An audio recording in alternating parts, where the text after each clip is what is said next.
VS. അച്യുതാനന്ദന് ലഭിച്ച പത്മവിഭൂഷൺ കൈപ്പറ്റുന്നതിൽ ആശയക്കുഴപ്പം. പത്മവിഭൂഷൺ കുടുംബം കൈപ്പറ്റുന്നതിൽ പാർട്ടിക്ക് എതിർപ്പില്ലെന്ന് CPM. കുടുംബത്തിന്റെ സന്തോഷത്തിൽ പാർട്ടിയും പങ്കുചേരുന്നുവെന്ന് CPM സംസ്ഥാന സെക്രട്ടറി M.V. ഗോവിന്ദൻ പറഞ്ഞു. പുരസ്കാരത്തിൽ സന്തോഷം പ്രകടിപ്പിച്ച വി.എസിന്റെ കുടുംബം പാർട്ടിയുമായി ആലോചിച്ച് തീരുമാനമെടുക്കുമെന്നും വ്യക്തമാക്കി. രാജ്യത്തെ പത്മ പുരസ്കാരങ്ങൾ EMSനും ജ്യോതി ബസുവിനും ബുദ്ധദേവ് ഭട്ടാചാര്യയ്ക്കും ഉൾപ്പെടെ ലഭിച്ചപ്പോൾ അത് നിരസിക്കുകയായിരുന്നു അവർ ചെയ്തത്. ഇതോടെയാണ് വി.എസിന് മരണാനന്തര ബഹുമതിയായി നൽകിയ പുരസ്കാരം സ്വീകരിക്കുമോ എന്ന കാര്യത്തിൽ ആശയക്കുഴപ്പമുണ്ടായത്. എന്നാൽ പുരസ്കാരം ലഭിച്ചതിൽ കുടുംബം സന്തോഷം പ്രകടിപ്പിച്ചിട്ടുണ്ടെന്നും പാർട്ടിക്ക് എതിർപ്പില്ലെന്നും M.V. ഗോവിന്ദൻ വ്യക്തമാക്കി. മുൻപ് പുരസ്കാരം ലഭിച്ചവർ അത് വേണ്ടെന്ന് വെച്ചത് വ്യക്തിപരമായിരുന്നു, പാർട്ടി തീരുമാനമായിരുന്നില്ലെന്നും M.V. ഗോവിന്ദൻ വ്യക്തമാക്കി. വി.എസിന്റെ കുടുംബം അത് സന്തോഷത്തോടെ സ്വീകരിച്ചിട്ടുണ്ട്.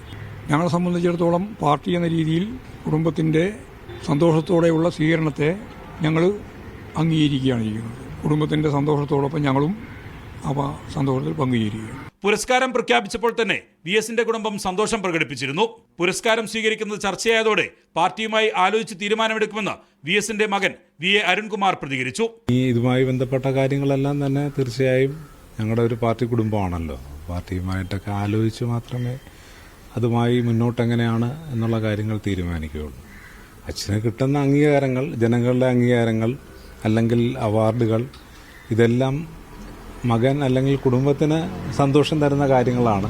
പത്മഭൂഷൺ പുരസ്കാരം വെള്ളാപ്പള്ളിക്ക് ലഭിച്ചതിൽ എതിർപ്പില്ലെന്ന് മന്ത്രി V.N. വാസവൻ വ്യക്തമാക്കി. രാഷ്ട്രം നൽകുന്ന ഒരു ആദരവ് വരുമ്പോൾ അതിനെന്തിനെ വിമർശിക്കാൻ വരുന്നത്? നമ്മൾ ആ രാഷ്ട്രം കൽപ്പിച്ച് കൊടുക്കുന്നൊരു ബഹുമാനം, അതൊരു ഒരൊക്കെ അംഗീകാരം ലഭിക്കുമ്പോൾ നമ്മളതിനെ അംഗീകരിക്കുകയാണ് സംസ്കാരത്തിന്റെ ഭാഗം. പരിഹാസത്തോടെയായിരുന്നു K. മുരളീധരന്റെ പ്രതികരണം. പത്മപുരസ്കാരങ്ങളിൽ സന്തോഷമുള്ള 3 കാര്യങ്ങൾ. ഒന്ന്, വി.എസ്. അച്യുതാനന്ദന് ലഭിച്ച പത്മവിഭൂഷൺ ശ്രീ മമ്മൂട്ടി, പത്മശ്രീ ശ്രീമതി വിമലാ മേനോൻ, ഈ 3ഉം കേരളത്തിനെ സംബന്ധിച്ച് സന്തോഷമുള്ള കാര്യം. പുരസ്കാരങ്ങൾ തീരുമാനിച്ചതിൽ രാഷ്ട്രീയം കലർത്തിയിട്ടുണ്ടാകാമെങ്കിലും തള്ളിപ്പറയേണ്ടതില്ലെന്നാണ് CPM നിലപാട്. മീഡിയ 1 തിരുവനന്തപുരം.